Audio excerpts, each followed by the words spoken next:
Om Gam Ganapatye Namaha. Kaliyugada Kalpataru. The Fifth Delight. Shri Raghavendra Gurusarvabhauma. Chapter 40. The Homecoming and Blessings from the Gurus. Shri Vijayendra Thetharu and Shri Sudhindra Thetharu were overjoyed to see Venkatanatha and Saraswati arriving as a newly married couple. They showered heartfelt blessings upon the ideal couple, recognizing their virtue and divine compatibility. The newlyweds performed Pada Puja, that is ceremonial worship of the feet for the revered Gurus, receiving a sacred mantra mudras, blessings and auspicious fruits with consecrated rice grains, that is Phala Mantrakshate. That afternoon, the Gurus called Gururajacharya and Venkatanatha for a private discussion. Sri Vijayendra Thetharu, reminiscing about Venkatanatha's father, said, Timmanacharya was our beloved disciple. If he had witnessed your progress today, he would have been overjoyed. But divine will did not allow that. However, by the grace of Sri Hari, both of you, his sons, are learned, humble and devoted to our tradition. We are prepared to assist you in any way possible. What do you seek from us? Guru Raja replied with humility, Great Swami, we are indebted to your benevolence. You have nurtured us, given us the gift of knowledge, provided for our well-being, and ensured our future stability. We seek nothing more, only that your grace remains eternal. Venkatanatha, bowing with reverence, said, Gurudeva, since childhood, you have embraced me as a disciple and honored me among learned scholars, despite my inexperience. You awarded me distinctions and elevated my status, even when I was unworthy. Now you have arranged my marriage and ensured a peaceful life for me. What more could I possibly ask? My only request is that, by your grace, I may uphold the reputation and honor bestowed upon me, dedicating myself to serving and propagating our Siddhanta, that is philosophical tradition, with unwavering commitment. Hearing these noble words, the Gurus were immensely pleased with the humility and devotion of the brothers. Sri Vijayendra Thetharu then addressed them as a guardian and elder. You are exemplary brothers. Continue to honor your mother with the utmost respect and devotion, ensuring her happiness. Your grandfather, Kanakacharya and father, Timmanacharya, were bestowed with land and property by the Matha in Kaveri Pattanam and Ramachandrapura Agrahara. Guru Raja, as the elder brother, you should reside in Ramachandrapura, while Venkatanatha should settle in Kaveri Pattanam, where his father cherished living. There you must continue your studies, teachings and service to the tradition. This is our wish. Both Guru Raja and Venkatanatha humbly accepted the Guru's command.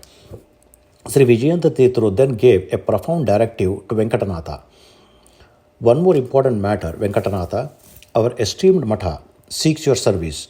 You have now entered the life of a householder, and after some time you should devote yourself fully to our Matha.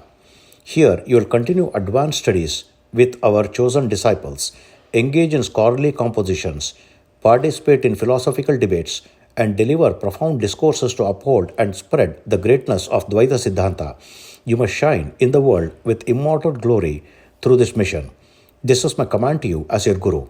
With eyes filled with tears and divine bliss, Sri Vijayendra Thetharu placed his sacred hand upon Venkatanatha's head, imparting his blessings with immense affection. Every word from the revered Guru sent waves of emotion through Venkatanatha's soul. Overcome with devotion, he humbly accepted the Guru's command and responded in a choked voice, I will follow my Guru's instructions. After receiving sacred mantrakshata and blessings from both Gurus, Venkatanatha and his family embarked on their journey to Ramachandrapura Agrahara for the auspicious homecoming ceremony. Upon arrival, under the guidance of the elders, the grand homecoming ceremony of the newlywed Saraswati was performed with great festivity. The bride and groom were hosted at the relative's house before being formally welcomed into their own home. Gururajacharya, ensuring the best of traditions, led the procession with grandeur and musical accompaniments. At the entrance of the house, the newlywed were greeted with an arati. As per custom, Saraswati was guided by Venkatamba. With grace, she gently kicked a ceremonial plate filled with rice and jaggery using her right foot. symbolizing her prosperous entry into her new home.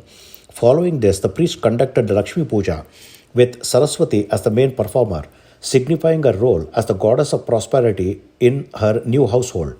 The couple then sat on a sacred mat for the Phalapuja, and gifts were distributed to the Brahmins and Sumangalis.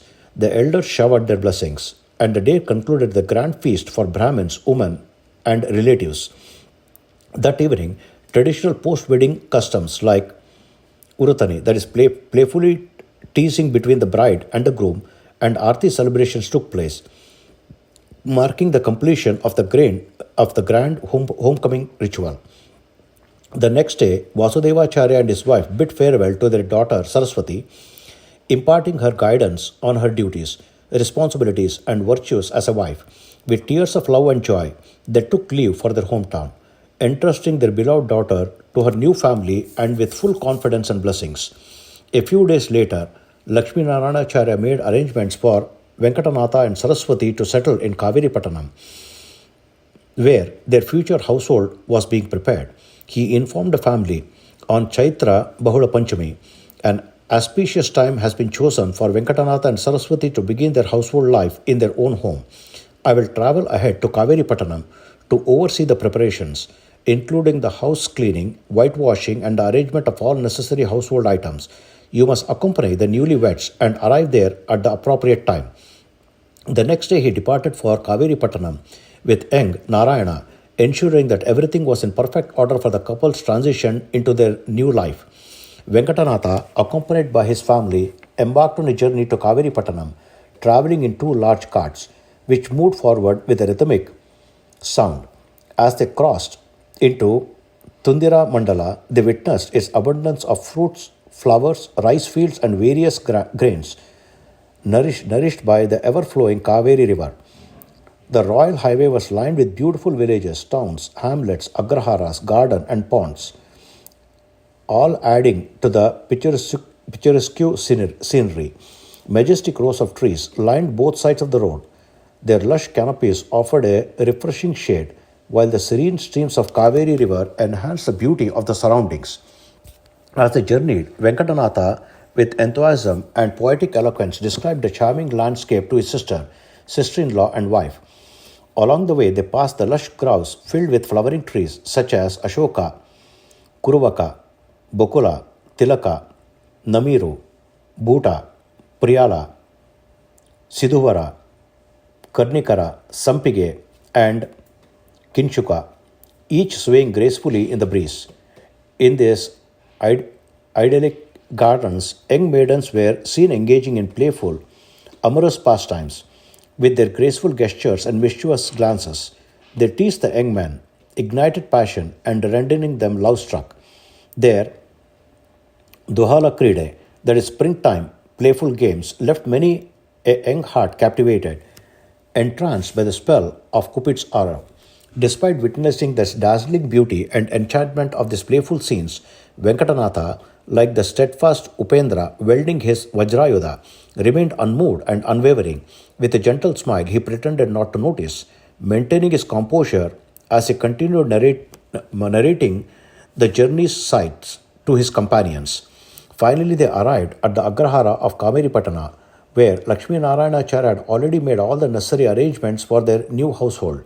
The house was beautifully decorated with fresh toranas, and the entire town had gathered to welcome the newlywed couple with great fanfare and musical celebrations. Renowned scholars, Vedic priests, and esteemed town folk joined to bless the couple. Saraswati was ceremoniously ushered into her new home, following all sacred traditions, marking the auspicious beginnings of her life with Venkatanatha.